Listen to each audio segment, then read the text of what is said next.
Hello and welcome to the Film Pulse Podcast. This is episode number 228. My name is Adam Patterson. Joining me today, we got Kevin Rakestraw. How you doing, Kevin? I'm doing pretty good. It's good to be back. Took a long hiatus. Long one. This was the longest break we've ever had. Indeed. Between recording. Yeah. It felt weird. I didn't like it. I feel good to be back. I was okay with it. All right. I'm sure you were. But this, I'm sure you were. Like, this is weird. It's kind of threw my day for a loop. Trying to work this in. I don't know if people know this. I don't know if people know this, but I got shit to do. You know. You always have. Kevin always has shit to do. I'm always doing stuff. You always have chores. I always gotta get that stuff in. Well, one of the reasons that we were on a hiatus, well, the only reason is because I went off and got married. It was great. Went to Iceland, traveled around Europe for 2.5 weeks, and it was awesome. But I'm back. I even got to see some movies. I'll get into that later. Oh boy! But I did get to see some movies on my trip. So nice. This week on the show, we'll be talking about Joel Petreikis' new film, The Alchemist Cookbook, alongside The Greasy Strangler. Oh boy. Getting greasy. Getting real greasy. Oh god. We'll also be talking about some other stuff we've been watching on the watch list, movie predictions, new on VOD, Blu-ray releases. Thank you so much for coming back with us. For those of you that weathered the 3-week break, welcome back. The three of you. For new listeners, welcome. Let's try this. A lot. I think I'm going to be really rusty at this. I know. It feels weird. Like I feel like I'm off my game. Got to get back into the groove. But, we'll try. I'm sure it's going to be a shit show like normal. That's all right, because, we kind of left the bar low when we left, so. Exactly. Well, I would also like to issue an apology because the last episode that we did, for some reason, it used my headphone mic, like the built-in microphone on my headphones, as my recording mic. So my audio is awful. In addition to the terrible echo, which I still have and still apologize for, it was using my stupid headphone audio, so it sounded so bad. Oh, God. Anyway, there's a lot of news stuff that happened when we were gone, but you know what? We're just gonna dive into the reviews because I have a lot of stuff on my watch list, 3 weeks worth. Let's do it. Let's just run through some movies. Yeah, let's talk about The Alchemist Cookbook. So this is written and directed by Joel Petreikis. This is out now on VOD platforms, pretty much every platform, including BitTorrent. This is one of the BitTorrent bundles where you can pay whatever you want. And this is, he's doing that pay whatever you want, right? Pay what you want.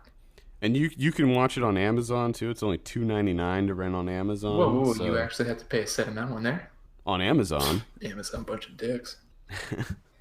I feel like if you get it on BitTorrent bundle, you should at least give him $3 for it. I mean, come on. This isn't like a short film or anything. It's a feature. That's what I mean. Like, I would go somewhere else. I wouldn't go to the Amazon because I'd probably actually give him more than $3. Yeah, $3 I would give cheap for a movie. You know what I mean? For a new release on VOD is usually $6-7. Yeah, at least. So I'd go on the BitTorrent bundle and do it that way. Give him $6 or $7. Yeah. I have a synopsis here. Suffering from delusions of fortune, a young hermit hides out in the forest, hoping to crack an ancient mystery, but pays a price for his mania. This stars Ty Hickson from Gimme the Loot. Remember Gimme the Loot? Yeah, and I didn't know that. Like, I didn't really know much about Alchemist Cookbook going into it. And that was the first thing, like, before I watched it, I was like, wait, Ty Hickson's in this? And then I got automatically, like, super excited. Yeah. And Amari Cheatham is also in this. Those are the only two characters other than the cat. Cat and the possum. Possum In there. So I have a review for this up on the site right now. So we'll start with you, Kevin. What'd you think of The Alchemist Cookbook? I don't know. I don't know.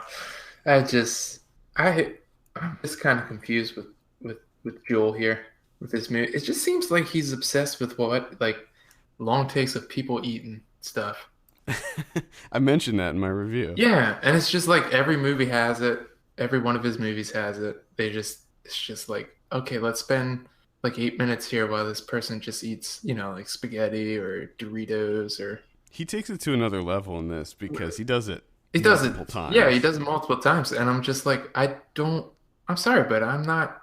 I've never been sitting around and be like, you know what? I like Ty Hickson. I thought he was good and give me the loot. I wish there was a movie that utilized his talents of eating Doritos. Stuffing Doritos in his Yeah, face. kind of like just shoving them in there and not really doing a good job of keeping them in his mouth. Like I could watch that for like 5 minutes. That'd be cool. Like, and every time, and you at this point in time, you kind of know like when that scene starts, where you're like, oh, here we go. This is gonna be Yeah. Hickson's gonna eat Doritos for a little bit here, and it's kind of like this is a waste of my time. I'm sorry, but it's a waste of my time. Yeah, and he chugs the Gatorade. Yeah, That scene that one felt really long. The Gatorade chug. yeah. And again, it's one of those things where as soon as he starts chugging it, you're waiting a little bit, and then it gets kind of to like he drinks about like a quarter of it, and you're like, oh yeah, that's right. He's gonna keep the camera on him. Yeah, we're gonna stay with this. And I'm essentially just like sitting there looking at my watch, like, okay, all right, are you done with that Gatorade? Nope, okay. And then just by the time he's done, you're like, great, let's move on to something else. And then you move on to Doritos, and you're like, okay, I guess I'll sit here and watch you eat Doritos. I don't know. It's just there's things that I did like about it, but like at the end of the movie, after the hour and 22 minutes, at the end, you're just like, okay, what was the point of this? What was this? Apparently, I read something that said that this was sort of an experiment for Patroikis to see if audiences could connect with this character. And to me, it was like, what's the difference between this character and his character from Buzzard or his character from Ape? Because it feels like this is the same. He likes to use the same kind of profile for his protagonists, where they're not really likable. They have issues. They like to eat terrible. They like food. To stuff things in their face, eat Doritos, slurp cereal. Yeah. Oh, yeah. That's right. He eats Frosted Flakes for a while or something. Mm-hmm. I don't know if it was Frosted Flakes or whatever it was, but it's just his movies are just people doing a terrible job of eating. I like this movie, but I do have, I think, the same issues as you with it. I like the movies of Joel Patroikis. I can't really put my finger on why I like his movies particularly. Like I just, there's something about the humor that he employs. You just kind of wish they went somewhere, though. That's the thing. Because even as just a character study, it doesn't really work too well. Because it doesn't. I mean, I could be wrong, but it doesn't feel that realistic to me that this is something that someone could go through. I could be completely wrong. I mean, I have no idea. Well, I mean, it seems like he doesn't spell this out, but it seems like the main character, what's his name, Sean, seems like he's a schizophrenic. And once he goes off his medicine, that's when he starts having the paranoia and the delusions and things like that. So I think something like this happening, it could be a possibility. It's possible that something like this could happen. Because I know a lot of paranoid schizophrenics feel like, there's people spying on them, people out to get them, stuff like that. Taking it to this level, I don't know. Yeah, it's just. Oh, and I forgot the other thing is he always likes to get that file in there. Someone likes to file stuff. I never thought about that. I guess you're right. Because he got what's his name got the file from the hotel and he was doing this. So it's just people doing a shit job of eating and filing things. Like that's his whole shtick. It seems like, which I guess that's all right, but I don't need to sit down for an hour and a half if that's what you have to offer me. Well, one of the other things I like about him is that he has a defined style. Like, when I see The Alchemist Cookbook, I absolutely know that this is a film from this director. He has a very specific style that he likes to adhere to. And I like that in filmmakers. I think that we need more filmmakers that have a defined style. It helps if you like that style, which I happen to like. So it does help you. I will say that I did like Hickson in it. I thought Mark Cheatham I thought was even better. I thought he was fantastic. Every time he showed up, the movie. Yes, the saving grace for this movie is the banter between Hickson and Cheatham. Those there's only like 3 scenes with them in, but they're all those fantastic. Those are what did it for me. Those scenes. The first time he shows up with the supply drop. Yes. And how he wants to watch those VHSs. He even brought a TV and a VCR. He's ready to go. The dancer's jacket. Yeah, he's so excited about his dancer's jacket. He has to eat that cat food. The cat food scene was amazing. I loved the cat food scene. I also love the second time he shows up and he just wants to make a bologna sandwich. He's just trying to find that bread. Struggling to find that bread. But he doesn't give up. He's really persistent about getting that bread because he wants that bologna sandwich, which is fucking terrible. He has 99-cent bologna. Like, that's not good bologna. No. That's terrible. That's not fresh. No. It's awful. But he sticks with it and he finds that bread. Doesn't work out, though. No, it doesn't. Yeah, I wanted more of that. I wanted more of the two of them and their banter. Well, and that's the thing. Is like, things actually happen outside of eating Doritos and cereal and maybe putting some Christmas lights. Mixing up some chemicals. Can't forget that. He's mixing up some chemicals. He's doing his Bunsen. Well, he doesn't have a Bunsen burner. He uses a candle, I think. I don't think he has a Bunsen burner. He's got a torch. He uses that blowtorch. He's all about that blowtorch. Yeah, he uses that for everything. He's selling batteries. Mm-hmm. I don't know. With those batteries. And then but by the time you get to the end, which the end... Awful.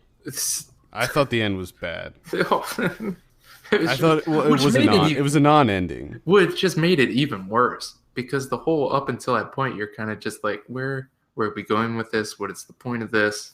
Why? Essentially, you're wasting my time, really. And then you build it up to that, and then that's how you end it. And you just think, oh, wow, that's like you made it even worse. Yeah, the end was very abrupt and anticlimactic, and there was no resolution. It felt like everything I was watching was for naught. Like, there was no reason for me to watch any of this because it didn't... If it was meant to be a character study, it didn't feel like a character study. I went in knowing nothing about this guy. I left knowing nothing about this guy other than he has some sort of mental illness. Yeah. How did he get this book? What made him want to come out here to the woods and do this? There was so much. Like, what's motivating him? Is he having trouble at home? Like, what's going on in the life that he left? Well, and also, if it is a character study and you're talking about this guy with mental illness, it doesn't really feel like he's studying the mental illness at all, or even trying to make you feel empathy for it. It just seems like he's just using it as an excuse. Just like, hey, we can use this so he can do alchemy stuff and be paranoid. And we can do some creature stuff too. It felt like an excuse. Yeah, which to me is kind of, just kind of disrespectful. I guess so. Yeah, maybe. I don't know. There's a lot of movies that play with the same. Because it feels like a lot of it feels almost essentially like the same character from Buzzard. Yeah. Except that he doesn't have the, him being pissed off at everything, banks and stuff, or society as a whole. He might have been. He left society. Yeah. So obviously he had some issues with it.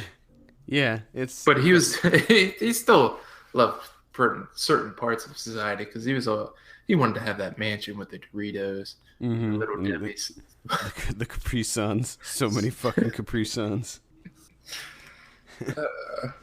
And see, that's the thing. It's like these little things, these little bits of dialogue, and just odd little kind of throwaway gags that are in this movie that really did it for me and made up, at least for me, made up for the very minimal plot and very vanilla ending. Yeah, well, there's a couple of good sequences in there too, like the campfire stuff that looked good, and there was in particular a shot towards the end where he was shooting, from quite some distance, like down into the valley, and Hickson's like walking through.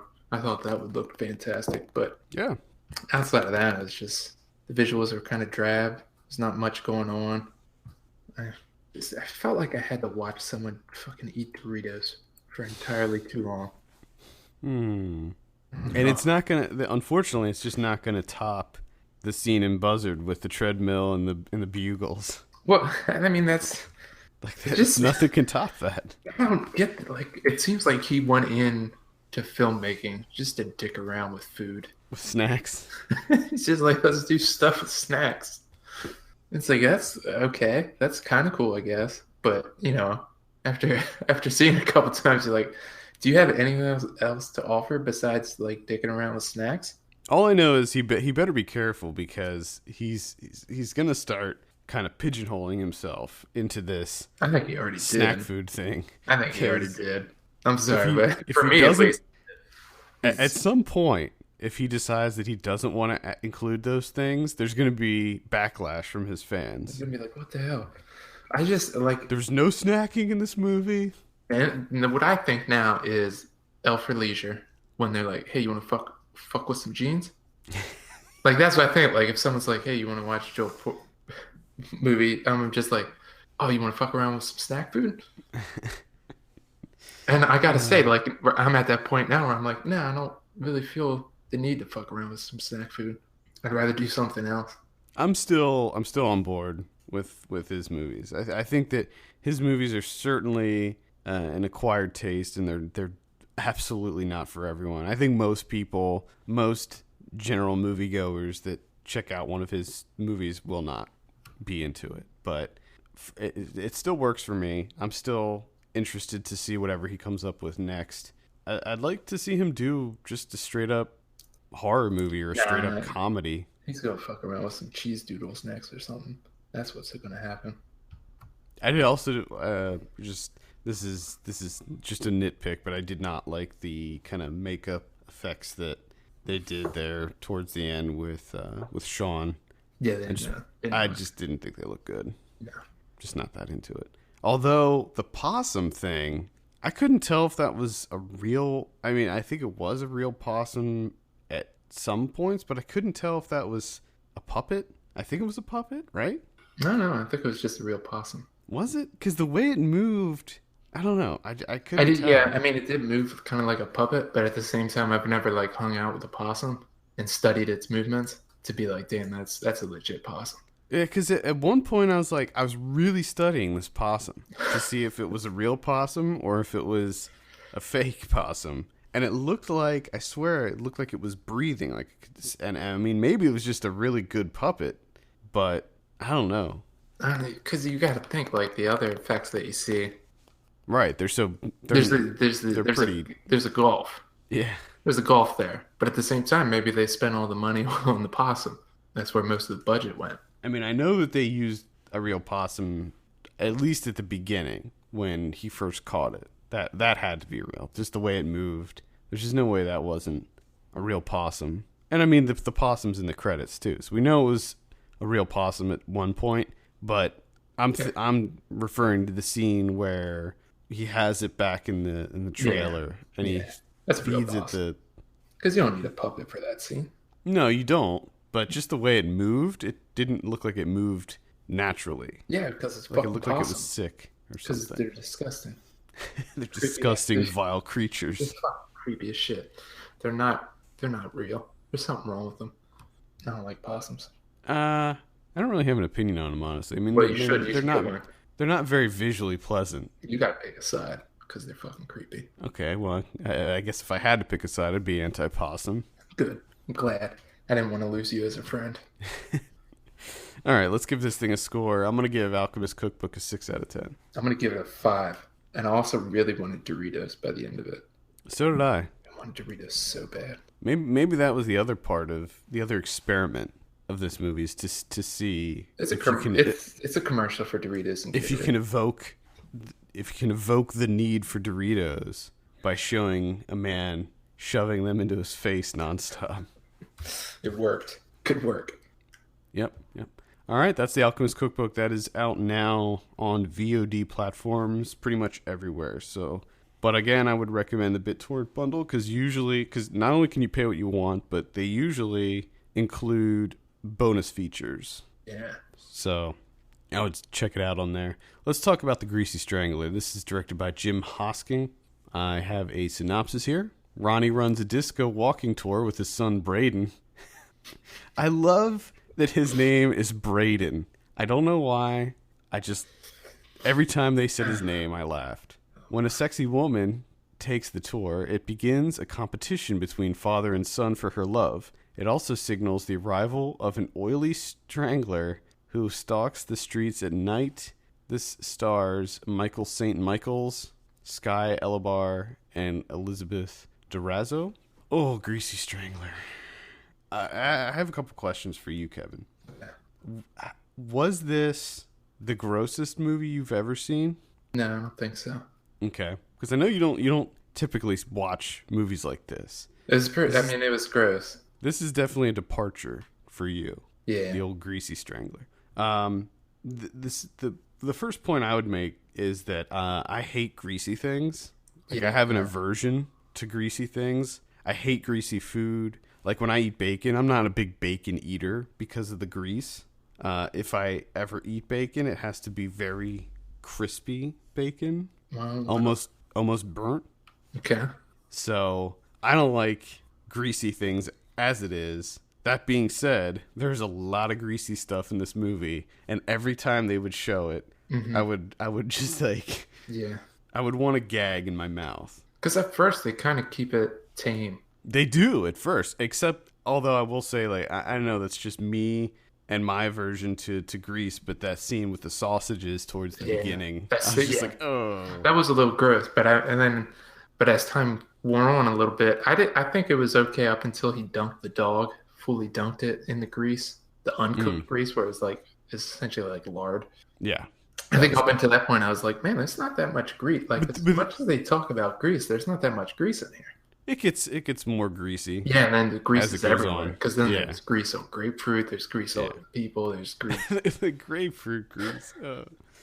I mean, there's just grease is showing up everywhere. The interesting thing is when he dunked the hot dog in the grease, I was grossed out by that.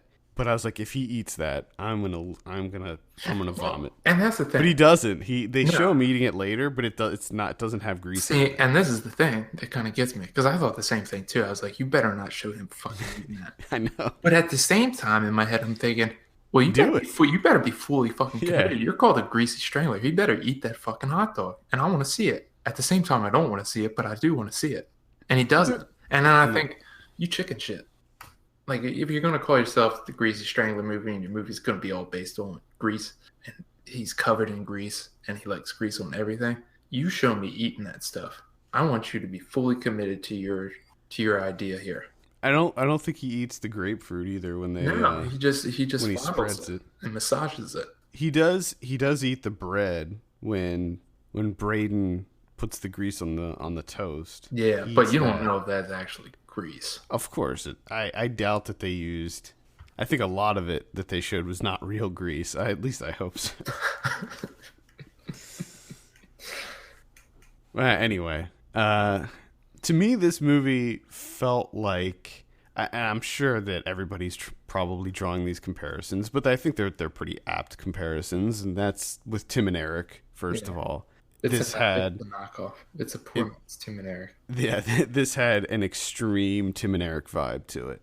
Very much so. I also got a little bit of a Quentin Dupieux vibe from it as well, especially from the music. It's essentially a marriage of those two things. Yeah. And then disco and grease. Yeah, sort of disco, I guess. The hootie tootie disco cutie. It's just... The thing about the first annoyance I had with this movie is that they like to do the joke where you repeat the same thing over and over again. I know. And that's something that Tim and Eric do as well, but they do it on a much scaled back way. This movie, it takes it to ridiculous levels where it'll be two characters or even one character that they just say the same thing over and over again, and the camera just stays with it, and they just linger on it forever. Yeah. And I mean, the first time that they did it in Greasy Strangler, I was like, oh fuck, it's gonna be this. And it's right at the beginning when they did it for the first time. It's like the first scene of the movie, and you're just like, oh no, damn it. And then there's the whole scene. I swear to God, it felt like it was like 27 minutes long. The bullshit artist. Yeah. It's just like... It's unbelievable. I just wanted that to end so bad. I wanted so much of this movie to end. Yeah, I had I had some major issues with this movie. It's there were some parts that made me laugh for sure. Most of it was Braden Sky Elbar. I liked his character. I thought almost everything he said was funny. I hated Michael St. Michael's as Big Ronnie. Not I didn't hate the actor. I hated the character of Yeah. Big Ronnie. I didn't think he was funny. I thought that I just did not like at first. I was like, oh, it's funny. He's like, he's like a dirty old man, and he's kind of vulgar and offensive. But I just didn't. I just couldn't get on board with Big Ronnie. Yeah. Didn't think it was funny. I also didn't, what what was up with everyone's aversion to pants? Like, is it Well, that hard? yeah. I mean, we can't talk about the Greasy Strangler without talking about the lack of pants in this movie. Just wear some pants, maybe occasionally. I Yeah. just felt like they should have wore pants more often than they did.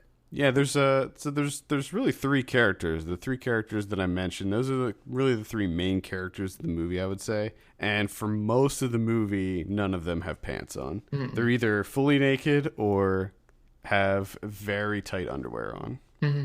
Well, then even like Oinker shows up. Yeah, It's just like walking down the street and he's just got some boxer shorts on. And I'm just yeah. like, what's up with this like this universe? Like, is just no one wearing pants? My Are my pants hard to favorite come by? Or my favorite was the disco outfit that Big Ronnie wore, where it was like this kind of singlet thing, or it was like a tracksuit or something. No, not a yeah, it's like a tracksuit. jumpsuit. It was a jumpsuit. That's it. And the middle, like the crotch part, was just completely exposed, and everybody was just cool with it. Like you're just cool with his shit just hanging out. It was just hanging out. I mean, it was tucked into the leg part, Yeah, but but I guess after a while, if most people aren't wearing pants, you just kind of get used to it. yeah, yeah. I don't know. I think this pantsless world is interesting. I don't think it is. I think it's terrible. Pants are really important. You should wear pants. Everyone should wear pants. Yeah, no one wants to see that shit. Especially when your shit looks like cooked up sausage. It's been sitting out for like 3 days. Ugh. Yeah, that's the other thing. So for large portions of the movie, Big Ronnie it just goes fully naked, and he has you get to see a lot of prosthetic penis in this, but it's not like a normal prosthetic penis. It's just this. It's what did he say it looks like? He said it looks like a giant dead mouse or something. Yeah, like an enlarged mouse head or something. Yeah. That's pretty horrible. Although it's really funny. The first time they showed it, the scene with him going through the car wash Yeah. made me laugh because of his wiener flapping in the dryer scene. Mm, I don't know what to say about this movie. It's extremely gross. It's not all that funny. no. I would say that it is better than. I would say that it's better than something like an Astron 6 movie or a Troma movie for sure, because of the kind of quirky humor. But yeah, I was not into it. Yeah, just watch Tim and Eric or the Tim and Eric movie. Yeah, I couldn't get on board with it, especially when they just kept doing the same jokes. and I wanted And to. That's the thing. I really wanted to like this movie, but I just couldn't do it. I couldn't do it either. Because I was like, yeah, you're right. And this is way off of what I usually watch. But I was like, I had the mind wide open. And I'm like, giving it a shot. Let's get weird. Let's do this. And then they immediately did the free drinks thing for like 10 minutes. And I was like, oh, damn it. I can't buy into that. I hope they don't do that again. And then they proceeded to do it like 12 more times. The potato chip. Yeah, the potato chip thing. And he just kept saying Porto. And I'm just like, it's not funny. Like, let's just give it up. Let's stop. Let's give If you're it up. gonna do that joke, you can't do it for that long. No, and then you have the bullshit artist joke that, like I said, goes on for 29 minutes. Bullshit artist. And it just keeps going. And then he does that thing where he's like, I'm getting a whiff of something. And he just keeps going and going. He's like, what's the answer? And he's like, I'll tell you, wait for it. And he just keeps taking whiffs. And you're like, you're gonna. That was the worst. Well, the thing is the punchline. Like, exactly. you know the setup. You're like, he's gonna. Let's just get it over with. Yeah, Come on. just he's gonna say horse shit. Move on. Move on. It's not funny. Sorry. I will reiterate that I thought Braden was really funny, and everything he said was funny. I did like when he was like, "I'm shit scared." I know. I'm shit scared, Janet. And the scene, the first time that they had sex, like made this, me like this. I don't know if I'm doing it right, Janet. I don't know if I'm doing it right, Janet. Oh God. But everything else, no, thank you. I'd rather. Yeah. Yep. Loved Braden. Pretty much hated everybody else. I liked the scene when Big Ronnie dressed up as the investigator, Jody. For some reason, Braden and Janet did not instantly recognize him. And he's wearing for some reason he had the long fingernails. And I like when he first shows up and he's like, "Oh, you're the son of the Greasy Strangler," and he's like, "Oh, come in. I like your jacket." There was one scene when I think it was when Jody told him that to not investigate it and that they weren't gonna. There was not enough evidence. And he just goes, "Come on, Jody," just the way he says that. It's all about Braden for me. Braden was the only thing that made me not want to turn this off. Yeah. Well, even then, I still kind of wanted to turn it off. I wanted it to be over so bad. I hated Oinker. I thought it was. Well, that scene was really gross. That's a little bit of a spoiler, but let's talk about the actual Greasy Strangler bit. So basically, like the synopsis says, there's a killer on the loose. We learn immediately that it's Big Ronnie. That's not a spoiler. Like you see that right off the bat. Yeah.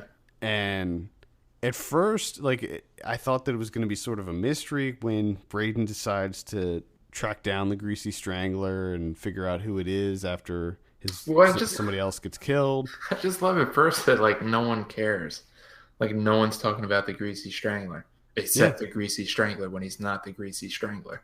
He's just constantly going like, "Oh, you think I'm the Greasy Strangler, don't you?" And everyone's like, "No, not really." Like, yeah, I know. I never thought that at all. Like no one's looking for him, nothing, you know. And then like towards like halfway through the movie, it's like, I'm gonna find out who the Greasy Strangler is. And it's like, you kind of already know, don't you? Like, who else could it be? And then just like it has there's a very small amount of Greasy Strangler stuff in there. Yeah, which I wasn't even a big fan of that stuff either. No, because it just seems like a whole ordeal. Dunking yourself in the grease and greasing it up. Although I do like how for some reason it changes you when you do it. Like it turns you into, because they sound like a monster. Like they make those kind of guttural noises. Yeah. Which I don't know. Maybe it's because it like clogs up your pores or something. Yeah, maybe. I don't know. Probably because it lubricates your throat. You know. That's right. He needs his throat lubricated. That was a funny interaction between Big Ronnie and the hot dog salesman about how he just kept saying, "I could lose my license." Just I need more oil. I need more grease. I could, and I repeat, I could lose my license. I love the fact that he added the "I repeat." He wanted to stress that. He really wanted to get that across, that he could lose his license. Yeah. What did you think of the music? The music was very prominent. It was very prominent in this. It's one of those things that, like, if I'm thinking, because it had such a Tim and Eric vibe to it. Yeah. And for whatever reason, I just immediately associated, like, I think the soundtrack should be Tobacco. I don't know why. Just anytime I think it's something like creepy and just sort of weird and like slightly disgusting or greasy or something, I think it should be Tobacco. Well, musician. So then I'm just like, you should just watch Tobacco music videos that are directed by I was going to say, all you got to do is watch some of those videos. There you go. You got it. It's much better, use of your time than watching the Greasy Strangler. Just do that instead. Yeah. I can't recommend it, unfortunately. No, it's such a huge waste of time. There's like 15 minutes worth of stuff in here. and it's an hour and 33 minutes. Well, that was the first thing right off the bat. I saw how long this was, and I was like, this movie has no right to be an hour and 33 minutes. Like, I haven't even seen it yet. I don't really know what it's about, but I can tell you right now, there's no way it deserves an hour and 33-minute runtime. I was expecting it to be more kind of investigative work. I thought it was going to be more about Braden trying to figure out who the Greasy Strangler is and then trying to stop him. The end didn't do it for me either. I did not like how it ended. Yeah. Just the whole climax. I was like, I don't believe that he would do this. Yeah. Just no thanks. Yeah, it's unfortunate. That's the Greasy Strangler. That's available on VOD right now, so you can check it out if you'd like. It is gross, but for some reason I thought it was going to be more gross than it was. Yeah, I definitely thought it was going to be gross. Like, I thought it was going to be really... Because I remember when the first Red Band trailer came out, I was like, oh, man. But it was like almost all of the really gross stuff was in that trailer. So I was like expecting it to be a lot more graphic. Well, and two, to get back to the thing where you never see him actually, like, eat the grease full on. You know, like, what the fuck? Like, that's kind of disappointing. You're going to call yourself the movie The Greasy Strangler. You're going to have all this gross out stuff in it. And you don't, like, again, you don't fully commit to the main character ingesting some of that grease and just going just over the top. Just take it to where it needs to be taken. And you don't. So I got to say bullshit artist. Bullshit artist. I call bullshit on that. I'm sorry. One thing I noticed, and this might be kind of a technical thing that they had to do. Whenever the Greasy Strangler was doing his thing, I noticed that he was wearing pants, like he was wearing clothes. Because when you see it, you think that he's naked. Yeah, it was kind of like because his penis was out. But you can see that he's wearing clothes underneath, and I'm wondering if it's because like they didn't want to put that on his skin, well, yeah, or if it didn't show up right on camera. Probably not. Because you got that shit. You know, it's messing up sets. You get grease everywhere. You got that. You got to spend time cleaning that up. And I'm guessing suit where it's kind of like caked onto you. Yeah, and I'm guessing also maybe because it was probably whatever gunk they were using as the grease, it was probably clear. Like you could probably still see your skin through it, you know what I mean? Like it was probably translucent. No, they wanted it to be that, like, if you cook up like a pound of bacon, and then you have that pan out on the stove and you're just it solidifies. And you're like, I don't feel like cleaning that pan. Fuck that. I got other stuff to do. And you just leave it on there and then you end up checking it like 7 hours later and you're like, oh God. Look at the shit. And then you gotta like try and figure out how to clean that stuff because it's difficult to clean up. Well, you can't just put it in the sink. That's the thing. That's just a little pan that you cooked up a pound of bacon in. That's it. You know, imagine a full-grown man caked in that stuff, and then trying to clean that up afterwards, and then to come across that amount, you know, that much grease, because that shit's not cheap. No, that's just that's a whole thing that I guess they don't have time for, which I can understand. Yeah, I can understand. It was just something I noticed. I'll tell you this. It should have went in someone's fucking mouth, though. Yeah. Sorry. I thought that the hot dog scene, I thought he was definitely going to eat that. He should have. I thought that there's one scene where the Greasy Strangler puts his finger in a severed nose hole and it licks it. That was pretty gross. That was pretty gross. Because whatever kind of liquid came out of that hole, like it was not very pleasant. That looked like the inside of like a strawberry toaster strudel. Sort of, yeah. Where it was like kind of red, but not really. There's like a yellowish red. Yeah. Something going on there. That's gross. Yeah, it was pretty gross. Yeah. All right, Greasy Strangler. Let's give this thing a score. Kevin, what are you going to give this? I give it a 2. I'm going to give it a 3.5. Nah, 3. 3. Good work. Just for Braden. That 3's for Braden. I love you, Braden. Good work, Braden. I actually want to see him in more movies now, Sky Elbar. I hate to keep doing the comparisons, but it seemed like he was Eric Wareheim mixed with Judah Freelander. Yeah, very much so. I'm okay with that. We need more Eric Wareheims in movies. All right, let's move on and talk about someone we've been watching on the watch list.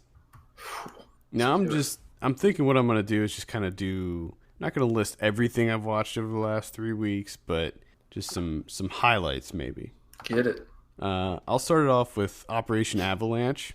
This is the directed by Matt Johnson, friend of the show. Big fan of this one, of course. I knew I was gonna be. You already knew. I already knew it. So basically, this is a mockumentary style movie that takes place in 1967, and it centers around two, I guess four, but two main CIA agents who are tasked with going undercover into NASA, posing as a documentary film crew to cover the space program. And what they discover is that we're behind on schedule and we're not going to be able to land on the moon. We're going to be able to get the crew to the moon, but there was something going on with the lander. It's not going to be ready. So what they decide to do is essentially fake the moon landing. This is a big conspiracy theory that's floated around probably since the moon landing occurred. And the interesting thing was, this was like the most plausible kind of interpretation of that conspiracy theory. Like, yeah. when you watch this movie, you're like, yeah, I could totally see that. Like, they film the footage, they send the footage with the astronauts, and then they kind of play that footage back from space. So it's like, it's not like we didn't go there at all. It's just that we couldn't land there. Yeah. Either way, I love Matt Johnson's movies. I like his humor. I loved The Dirties. I was a big fan of his web series, Nirvana the Band, the show. And this one is really, because he when we had him on the show a long time ago, he told me about this and what they were planning on doing. And my question to him right away was, how do you make a found footage movie that takes place in the 60s? Like, because you don't have the same, it wouldn't look right because you don't have the same equipment back then. Like, you don't have these small portable cameras and wireless mics and all this stuff that would be needed to make a found footage type of movie. And so what he does is he uses all the actual real cameras from that era. So when you see this movie, it's shot on vintage cameras from that time. And as such, it looks like it's the real deal. Wow. And like his other movies, like The Dirties, he accounts for all of the technical pitfalls that a lot of people who do these mockumentaries or found footage movies seem to fall for, like sound issues. Like, how did you capture that sound when you're so far away? Did they have wireless mics? All this stuff. And he kind of makes up for that. He even accounts for editing. It's the same thing he did in The Dirties. Essentially, he uses the same kind of plot devices that he uses in The Dirties in this movie, which is perfectly fine because it's an easy way to account for how we're seeing this. Yeah. Because that's the other thing in found footage movies. It's like, who edited this? Why are we seeing it in this package? And he does that. Like The Dirties, there's scenes in this movie where it shows him actually editing the movie we're watching. Okay. And but the interesting thing is, of course, he has to have like a big editing studio and a splicer and everything in this one. But it's fantastic. Highly recommend it. There's a single take shot that's near the climax. That's a car chase, and it is incredible. I don't know how he was able to do it. I talked to him after I saw it and told him, what an awesome job he did with this one. And he's going to be back on the show soon. He's working on a TV show now. He's redoing Nirvana the Band, the show. Okay. And that's going to be, I think he's working on that right now. But we're going to have him on after maybe even before that comes out. Okay. But either way, Operation Avalanche playing in theaters right now. Check it out. Absolutely worth seeing. Nice. I'm looking forward to that one. Yeah, you'll like it, I think. I saw the Magnificent Seven remake or reboot. Oh, so did I. This is interesting. I saw it in this little town in Holland, and it was subtitled in Dutch. Nice. That was the best part about it, by the way. That seems like that would That actually seems like it would make it more interesting than what the actual movie was. That's 'Cause what I'm saying. I Like didn't have it the Dutch subtitles and just helped. the and you know what's interesting? This is another thing. I mean, maybe it just shows my ignorance when it comes to world cinema, but you know the distributor. I don't know how it's supposed to be pronounced. I pronounce it Pathé. Mm-hmm. You know, it's the chicken, the Yeah, rooster yeah. logo. They actually have all of the movie theaters that I saw in the Netherlands were Pathé theaters. Oh yeah. Okay. Yeah, they're actually movie theaters there, and they're really really nice. I mean, very very nice movie Yeah, because they're theaters. one of the original like studios, like way back in the day. Yeah, The things but would just start now back when the studios actually owned the movie theaters because they had to figure out a way of showing it to showing people. off. Yeah, Yeah. yeah. I just didn't know that they had theaters, and they're like a huge theater chain. So that's where I saw Better, Magnificent Seven. better than Regal. Yeah. Fuck you, Regal. Piece of Yeah, shit. yeah. They had assigned seating, and it was they had some really interesting concessions. Although one thing is that they didn't have fountain drinks. So like when you ordered a Coke, they gave you a Coke in a bottle, and it was Nice. like room temperature. It was not that was not good. Yeah, I think I've read that there's a lot of places people don't seem to be into like cold drinks like we are. No, they're not. Like they'll give you like you have to. A lot of the restaurants we went to in Europe that we had to actually request a glass of ice, and there were several like smaller diners and things that they just didn't even have ice. They're just like, can I have a glass of ice? And they'd be like, no, we don't have any. Which is weird because I can't imagine drinking anything without ice And unless you it's know, coffee. the other thing I noticed is that over here, it's like predominantly when you go to restaurants is Coke. You know, Coke over Pepsi usually. Coke usually wins out. But over there, it's like everything's Pepsi. And it's like, you don't have a glass of ice, but you have Pepsi Max that you can give me. Like, it just seemed weird. Well, question: what did you think of the Magnificent Seven? I didn't like it. No, it was terrible, wasn't it? I It was did not just like it. it's such a manila folder. Like I, like no one had any like there's just no personality to this yeah, movie. it There was was no charisma, no care, like nothing. It's painfully just, generic. oh my goodness. And what the fuck is D'Onofrio doing in this movie?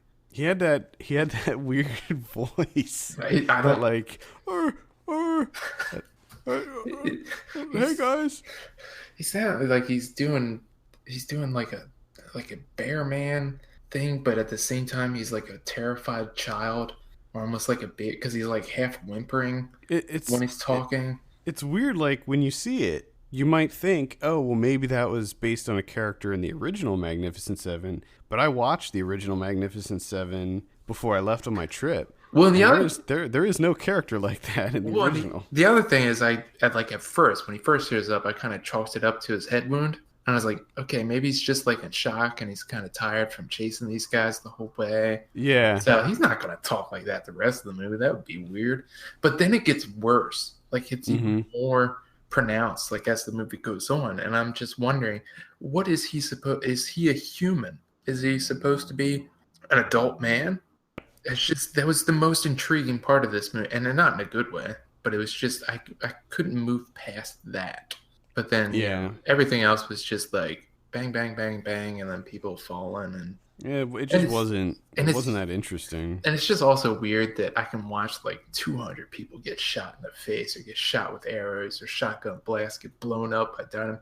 But you hear one horse whinny and like fall down, and you're like, Jesus Christ, what the fuck are they doing to these horses? Yeah, no. Yeah, I felt the same way. Why are you making these horses fall down? Knock it off. It's unfortunate, but when I saw this movie, when I came out of it, I was like, oh, so that's why we haven't seen Western movies in like 15 years, because for a long time there were no Westerns that were coming out at all, and I think the reason is probably because they got stale and Well, and the other generic. thing too is like I don't like you making horses fall down. Like even if they're okay, like a horse doesn't want to be tripped and fall over. Like no one enjoys that.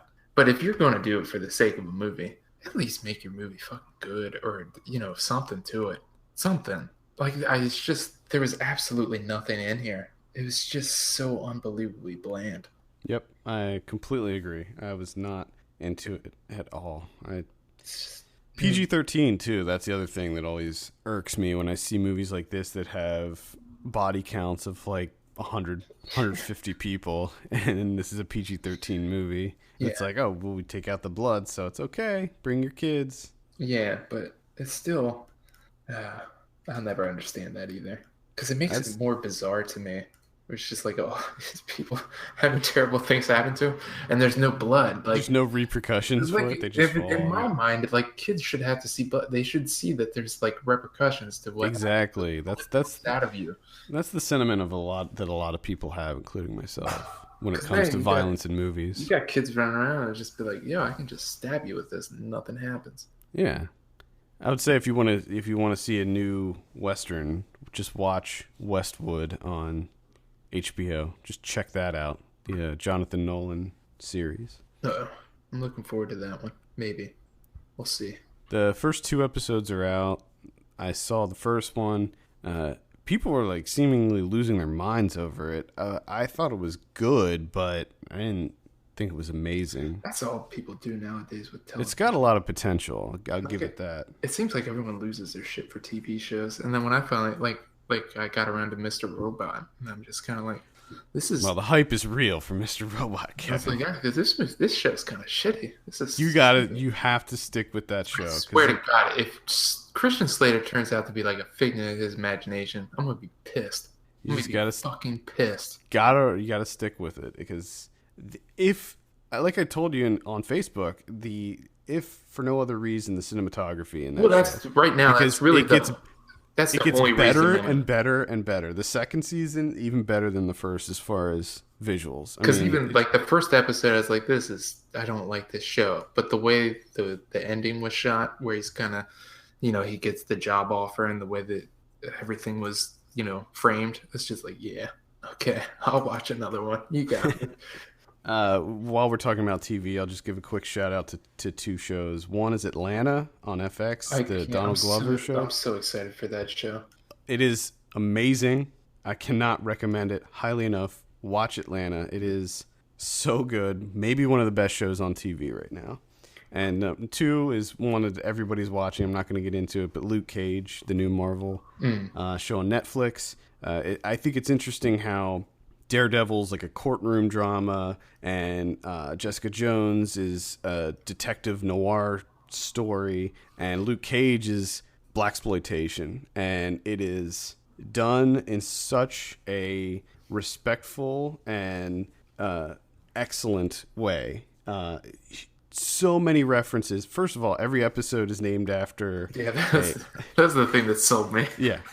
So there's that, and then the numerous amounts of references to kind of hip-hop culture, like Wu-Tang, just Wu-Tang references, and like there's a lot of chess references and a lot of kind of old kung fu movie references, and it's just, they do it in such a way that it's not overt, it's not in your face, and also the soundtrack is out of control. It's so good. But anyway, Luke Cage, highly recommend. And anybody that is bitching and moaning about the fact that there's not enough white people in that show need to fuck off, because that is unbelievably ridiculous. Watch the other like 97 TV shows. Watch any other movie or any other show that has one black person in it, and I mean, come on now, bust out fucking your ridiculous. Bust out your fucking Friends box set and watch that shit instead. Yeah. Anyway, I saw Swiss Army Man. Oh yeah, big fan. I liked this way more than I thought it would. Okay. It is in a time where movies are largely the same. Swiss Army Man comes out and it feels so different, and it has such a there were parts of this movie that had me choked up. I mean, it really brought out the feels in me, this movie, and I did not expect that. It's funny, it's weird, it's very heartfelt, and this is probably going to be one of my top movies of the year. It's excellent. Daniel Radcliffe as a corpse gets a thumbs up from me. I watched Oh, I thought you were done. I'm sorry. No, I am done. I was gonna say Paul Dano's also really good in it, but yeah, watch Kevin. I think you should see Swiss Army Man. I'll probably check it out before the end of the year. I checked out Sinister 2 because I was Oh yeah, pleasantly surprised with the first Sinister. I was actually pretty creeped out, especially just the Super 8 footage. That shit just freaked me out. yeah, yeah. Especially the way in which Sinister starts. I thought that was just that was a that was quite the move to have the movie start off the way that it does. And I did appreciate that Sinister 2 kind of started out the same way, where it just jumps right into the Super 8 footage and it's creepy as all hell. And you essentially have three people being burned on crosses, which Jesus Christ, that's quite the way to start a film. But everything that's not the Super 8 footage is awful, and it's some odd choices in this one that You're talking about this. You're talking about Sinister 2, right? Yeah, Sinister 2. And it's just really odd choices where like everything that's not the Super 8 footage is kind of, they're kind of having like a goofy time with it. Because I'm pretty sure these are the exact comments you made about the first one. Yeah, probably. But I think I maybe like the Ethan Hawke stuff a little bit better because it kind of it didn't seem as jarring, where it was kind of like him investigating, and it kind of made sense of why he was watching the tapes and everything. Yeah. And he's kind of trying to uncover this thing. And here, where it's kind of uncovered already, and right. Deputy so and so, we won't even give him a name. He's kind of like going around trying to break the cycle or whatever. But it's just like he's this like goofball guy, and there's this like romance budding, and it just felt really off. Because then you try and like bring in the Bagul stuff, and it's just his name's Bagul, number one, and then you have this kind of tongue in cheek. We're having a goofy fun time, and then you just jump into like, oh, here's this Super 8 home movie where it's an elaborate like rat torture thing in a church. I don't know.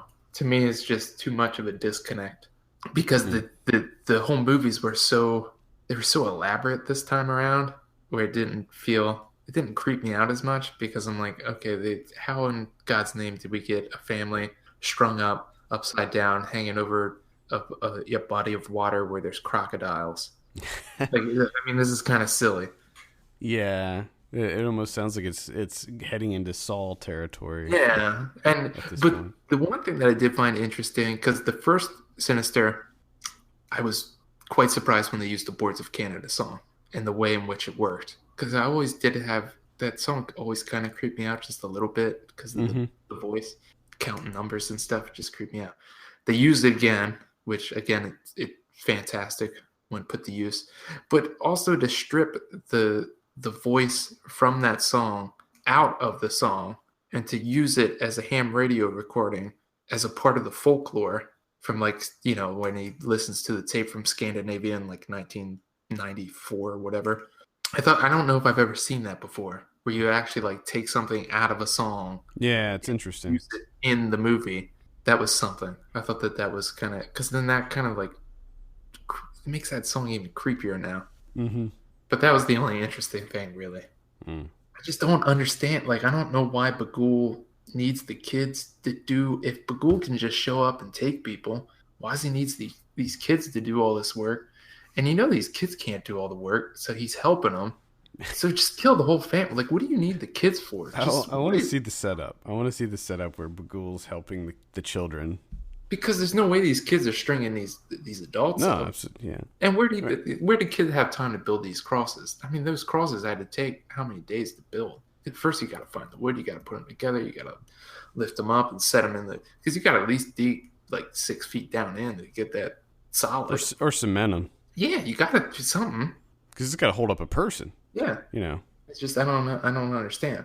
There's no way he did that in one night. That little shithead kid. That's horror logic for you, Kevin. It's just I don't understand Bagul. I don't know what Bagul's doing. I don't know what his aim is, his end game. I didn't like Sinister 2. I don't know if you could tell that. Yeah, I could tell. Okay. I saw the Conjuring 2. Okay. It was fine. It was fine. Okay. I was a big fan of... Should we go through our list of movies that were fine? I was a big fan of the Conjuring 1, and so I was... For some reason, I did not see this in theaters. It just, I don't know, just didn't get around to it. But watching it at home, there's some creepy stuff in there, some nice jump scares, but overall, yeah, it was okay. Yeah. It's very, very much like the first one, as far as you have Ed and Lorraine investigating this this possession / haunting, and interestingly, this one actually, because if you remember the first Conjuring, they start with like a little mini case, to intro you into what's going on. So like in the first one, it was the Annabelle thing, which they later spun off into from what I understand, not a very good movie. But this one starts off with the Amityville haunting. Okay. So that was pretty interesting to do that. But yeah, there was a lot of jump scares in this. Some of them I thought were earned. Some of them were cheap. But just the fact that these movies take place in the 60s, I think that does a lot to help with the atmosphere of these movies. Because other than that, you take the time period out of it, and it's just another supernatural horror movie that's like it's just the same shit. It's just all these supernatural horror movies are the same shit. And but one thing that The Conjuring has is it's supposedly based on a true story, which that is nothing to me. Every movie could say based on a true story, and it would literally mean nothing to me. But also the fact that it takes place in the 60s. So, that in and of itself I think is interesting. This one takes place in England in the 60s too, so that's even more interesting. Okay. Well, I wasn't a big fan of The Conjuring 1. I liked it. So I don't think I'll probably be checking out the second one. You don't. I would say you don't have to see it. It's not gonna bring anything new to the table. Okay. I'm gonna run through 3 real quick. Kind of highlights here. Hell or High Water. Got to check that out from David Mackenzie. Everyone was really high on this one. Yeah, I didn't get a chance to see this because it came out right before I left. Everyone's super stoked about this movie. I did not like it. I mean, outside of some night, it has the way in which he shoots the opening, the first bank robbery was pretty fantastic. Kind of sets the bar a bit too high, but it's just there's these like little bits or attempts at humor throughout the movie that just don't work for me at all. They really bash you over the head with this whole like the banks are robbing people, so everything's fine. And then also this whole like it's Texas, like look at these locals. They inject locals in there to be like to drive the point home that it's Texas, or that fuck the banks, they screwed us over. And it's just a bit much. Like everywhere that they're driving to, there's billboards and shit that are also letting you know that like foreclosures and everything and all banks are terrible. And it's kind of piss poor, really. I'm quite surprised that people are really high on this one. I'm surprised you didn't like it because a lot of people are really high on this one. Yeah, I was really excited going in because I thought it would be, I thought I would like it. And like I said, the way it opens up, I was like, oh yeah, here we go. This is going to be perfect. And then it just kind of settles into everything that you've seen before. And then it kind of gets like extremely violent at the end, and the character motivations, like one of the main characters kind of becomes something that it just seems off. I just don't see him taking that leap in his character. It just didn't feel right. I think they just kind of did it for the violence. They wanted to inject some more violence in there, which to me it didn't work.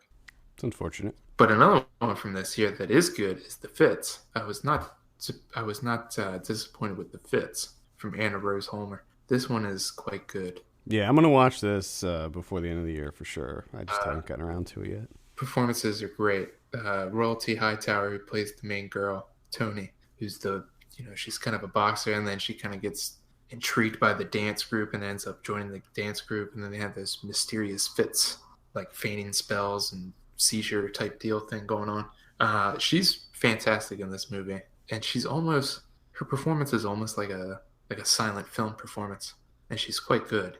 I think it's her debut, right? Yeah, she does quite the job of shouldering this movie. Cinematography is pretty great, and the music too. The music is not really what I was expecting. It's kind of minimalist and just kind of like a disquiet to it. It adds like an uneasiness throughout the whole movie. Trailer is. I was wondering if the music, in the trailer was going to be similar to the actual movie. Yeah, it's kind of quite, and I don't know, it unsettles you. You know, like you think things are going to go wrong. There's something's going to happen. Just kind of keeps you on the edge of your seat, fucks with your nerves a little bit. And then another one is a samurai movie from 1968 called Kill with an exclamation point. Ooh. This is from Okamoto, who did The Sword of Doom, which is maybe one of my favorite samurai movies. And this one also has Nakade in it. But this one is more, he plays more of like a comedic role. Got a little bit of comedy in this one. It's kind of a comedy action samurai movie. It's a bit too long. Spend way too much time because it's like this double crossing and betrayal on between samurais and everything. But once they get into like the fighting, oh boy, there's and you could tell that they were trying to like kind of push the envelope a little bit. Like one guy gets cut, and it's like quick cut to like an arm falling to the ground and blood splattering everywhere. And you could tell that they're pretty stoked about that. To put a whole cut scene in there of an arm falling to the ground, and then another time I think a finger falls to the ground. But nice. Yeah, pretty good as far as samurai movies go. I mean, I don't think it's not like top of the list as far as samurais go, but it's decent. All right. I'll just rapid fire these then. I saw The Handmaiden, directed by Park Chan-wook. Excellent. Loved it. I'm sure that we will do a full review for this one when it comes out, so stay tuned for that. But it's Park Chan-wook. It's pretty much what you come to expect from this guy, because he is an amazing filmmaker, and this movie is not what I expected. When I saw first of all, the trailer is probably one of the best trailers to come out this year. I don't know if you've seen it. I have not. It is, in my opinion, one of the best trailers to be released this year. It's excellent. But reading the synopsis, I was like, I don't know if I'm going to be into this. I love Park Chan-wook, so of course I'll give it a shot, but not a big fan of period pieces. It didn't seem like it was... It seemed like it was more of a drama than a thriller or a horror movie or an action movie or any kind of genre movie, and I just wasn't sure if I was really going to be into it. And it turned out I was, and it wasn't what I expected at all. There's lots of twists and turns and sneaky doings, and it's excellent. So The Handmaiden, keep an eye out for that. I saw Mechanic Resurrection. This is the Jason Statham one. It's garbage. I don't understand how you can make the first Mechanic and it's completely different than this one. Completely different. The second one is atrocious. It's the most generic Jason Statham action movie you can possibly think of. The only cool scene was the one that they show in the trailer, and it's on the poster too, when he goes underneath the pool and kills the guy that's swimming in the pool that's like in a skyscraper. That's the only cool scene. The rest of it is painfully generic. Let's see what else. I saw the Amanda Knox documentary on Netflix. Okay. It's decent. I don't have a lot to say about it. I would recommend checking it out, especially if you remember the media hype that was surrounding that Amanda Knox situation, where she was accused of killing her roommate in Italy. Yeah. But it was really interesting. I didn't really follow that really too much when it was unfolding, because I think I saw it for what it was, which was just, tabloid-esque bullshit. Yeah. But it's still a really well-made documentary worth checking out. I saw Lights Out. This is one that this is a horror movie that I was really anticipating this year, and it did not disappoint. It's really solid. So it's a supernatural horror movie, so you know what to expect. It has all those tropes, but the interesting kind of gimmick with this one is that the entity in question only shows up when it's dark, so you have to keep the lights on. So it's an interesting little device that they used with it. Characters were likable, which is always a big thing for me in horror movies. Any horror movie, if the characters are likable, it gets instant bonus points. It was well acted, well written, very very creepy. A lot of creepy moments in this one. I'd say that the jump scares were almost all of them were earned. None of them were cheap, lazy jump scares. Pretty much every single one of them was the real deal. That's good. It's good. That's really it. I saw My Scientology Movie. That's not out yet. It's the latest Louis Theroux documentary. The interesting thing, I love Louis Theroux documentaries. And especially I think my favorite is still the one when he spent time with the Westboro Baptist Church. It was just funny and sad and enlightening. And My Scientology Movie is interesting in that he kind of takes a Joshua Oppenheimer approach to it, where he, because he can't get footage inside the church itself, he speaks to one of the former members and reenacts things that happen inside the church. It doesn't work as well as why is the name escaping me? The Act of Killing. Doesn't work as well as The Act of Killing, but it's still an interesting watch. Unfortunately, a lot of what's covered here has already been covered in the Going Clear documentary. So there's not a lot of new information there, but there's some kind of funny and interesting things that happen. That's pretty much it. Yeah. All right. Do you have anything else? No. All right. Let's go ahead and talk about some predictions. Next week we have The Accountant coming out. This is the Ben Affleck one. I thought when I saw the trailer for this, I thought it was a joke. I thought this seems like this should be like in a movie. Like as a fake movie within a movie, where it's like, oh, it's an action movie about an accountant. Like it's so ridiculous. But he has like Asperger's, I think. It's the dumbest thing I've ever seen. I think. Let's make accountants exciting. What are you thinking on the Accountant? 32. Oh, all right. I will say 58. Yeah. I hope it's. I'm kind of rooting for that one. I don't know. We also have Certain Women comes out. I don't know if that's going to be wide release. Well, we can go ahead and predict it anyway. Let's see. For Certain Women, I'll say 86. I'll say 94. This is the new Kelly Reichardt movie that oh my goodness. I'm sure is going to be very well received. Oh my god, yeah. That's pretty much it. Like, I'm not seeing a whole lot as far as wide release stuff. That Max Steel movie comes out. I think that's wide release. Didn't the Max Steel movie already come out? Or what am I thinking of? Where they were like robot fighters? Oh, that's Real Steel. Okay, there you go.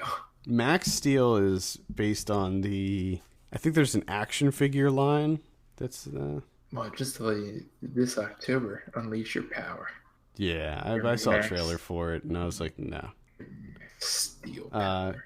In limited release, we have Christine, which is the what's her name? Rebecca Hall plays Chubbuck. the news anchor. Chubbuck. I like how for a second there I was like, I forget what her first name is. And the movie's called Christine, plus the other movie, Kate plays Christine. Yeah. Good work, Kevin. I think it's interesting that there's two movies about this woman that came out this year. By two indie U.S. filmmakers. Yeah. In the same year. And they were playing like the same festivals too, it seemed like. Very, very odd. This one's directed by Antonio Campos, who did Simon Killer, which I think we were pretty big fans of that. I liked Simon Killer. Yeah, I liked it. He's an interesting filmmaker. I don't always like what he does, but he's interesting. Yeah, I'm interested in seeing Christine. I think that it's probably going to be one of those. It's probably going to be brutal to watch that movie. But, But I may want to check that out. I saw something that was coming out, that Shin Godzilla movie. Yeah, I was going to mention that. I want that in my face. The Shin Godzilla movie? Yes, I want it. I saw the trailer. Did you see the trailer? I haven't yet. It's I think they went back to the old man in the suit for that. Awesome. And it looks really good though. Like it looks like it's going to be really good. So I'm actually pretty excited for that as well. We also have Tower, which is a documentary about the sniper shooting that took place at Texas. It was at a university, I believe. University of Texas. Oh, yeah. Yep. That one, it's a documentary, but it's reenacted using rotoscope animation. I'll be checking that one out too. It looks interesting. Let's see, Little Sister. That's another one that I'll be checking out. It's a kind of looks like a quirky. I think it's news. What's his name? Isn't it? Zach Clark. Yeah. I'm a big fan of Zach Clark. I think I've seen all his movies, and I'm a big fan of all of his movies. And he's one of these filmmakers where each one of his movies is a little bit better than the last. And Little Sister. I'm very excited for that. So Nice. let's see, Coming Through the Rye. That's a movie about somebody searching for J.D. Salinger. Oh, okay. I don't know. I mean, it's not a documentary or anything, but I don't know. Jack Goes Home. I'm not sure what that is. Shadow World. That's a documentary about legal arms dealing. I saw it at Tribeca, and I was not very fond of it. Okay. Skyladder. That's coming to Netflix. That's a documentary about the guy. I think he's a Japanese artist who. Chinese. He's one of my Chinese. Sorry. He Stoked. He uses fireworks to create really interesting things. Oh, he does so many fantastic things. The one where it looks like it's on a barge, and it looks like it's like flowers. Oh, it's just like, holy shit, how did you make that? He does so many incredible things. One of some of my favorite work is he giant paintings, or at least on canvases, where he kind of like spreads out gunpowder in like an elaborate design, and then kind of like dominoes lights it on fire, and then the spark like leaves an imprint on the canvas, and then he kind of that's it, kind of like burns it into the canvas. It's something. Very cool. Oh man, check it out. Skyladder. All right, next week on VOD, on Tuesday, October 11th, we have Blue Jay, which is I think it's like a kind of a romance. It's with Mark Duplass, and I can't remember who the female lead is on that one. Doomed, the untold story of Roger Corman's Fantastic Four. That's the infamous Fantastic Four movie that I don't think that was ever officially released. No, and we need to stop doing this. We need to stop these documentaries of like, hey, this is how about a documentary on this failed film production? Like, shut up, no one cares. Stop it. There's so many of those. I'll probably watch it. I complain, but I'll probably watch it. I did watch the Raiders, the fan film documentary this week, and it was pretty good. Pandorica, that also comes out on Tuesday. I'm not sure what that is. Oh, actually, I do know. It's like some kind of Mad Max type action sci-fi movie. It does not look very good. Friday, October 14th, we have Ordinary World, Skyladder, which is again on Netflix, and then a horror movie called Rewind that's found footage. Okay. All right, let's see. Blu-ray. This is for Tuesday, October 11th. We have, let's see, Krampus comes out. I don't know if that's some sort of re-release, like a Halloween type re-release, or if it's just now coming out on Blu-ray. I feel like that should have been out already. Yeah. The Ghostbusters, the new Ghostbusters, Bloodfather. That's that Mel Gibson action movie. A lot of horror movies are getting released, obviously, to cash in on the Halloween thing. Ice Age Collision Course. That's pretty much it. Legend of Tarzan 3D. That just reminded me of something. Tarzan of Cum Jungle. What? When she says in the Greasy Strangler. Oh, yeah.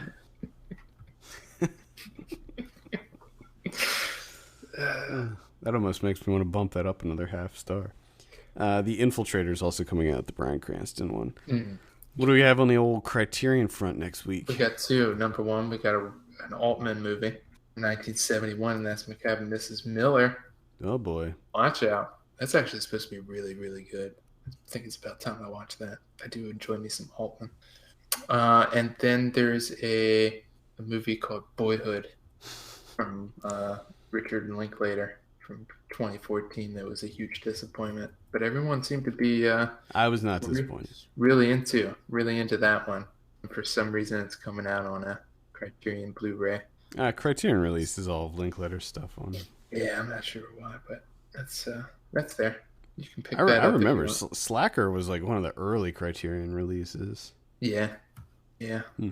So I would go for the Altman.